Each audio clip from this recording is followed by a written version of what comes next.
Yeah, well, we were down at the hotel this morning where that US delegation stayed overnight, and as they came out for the talks this morning, the mood was relatively upbeat, relatively positive. Now, we probably won't know what comes out of these talks until that delegation heads back to Washington to brief US President Donald Trump. But as you say, this is the first time that the two sides have come face to face since Trump met with President Xi Jinping on the sidelines of the G20 summit in Argentina. That is where they came up with this 90-day trade war truce as they continue to hammer out their differences. Both sides are very eager to see a deal, but particularly the Chinese, because, of course, Washington has said if they can't come to an agreement, then they will go ahead with a planned tariff hike on $200 billion worth of Chinese goods. Now, this was the increase that we were supposed to see kick in on January 1st, but, of course, it was put off because of this ceasefire. They now have a March 1 deadline for these trade talks. But of course, as you say, time is running out,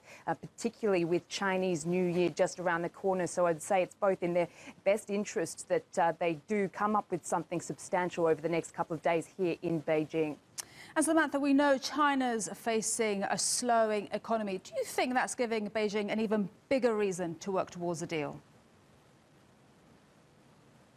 Well, I think as far as Trump's concerned, yes. I mean, he has certainly said that this puts the US in a much stronger position heading into these talks. And perhaps he's right. I mean, China is facing a slowing economy, and this has been underscored in recent weeks by that warning by Apple of weakening iPhone sales here in China. Economists have warned that the Chinese economy will slow further in 2019, and that's really sprung Beijing into action over the recent weeks. They've come up with a number of policy announcements to try to boost the economy. And of course, these trade tensions and all these tariffs aren't helping the economy. So I think all of that combined really puts Beijing in a more slightly vulnerable position and certainly a lot more open to compromise going into these talks than they would have, say, maybe 6 months ago.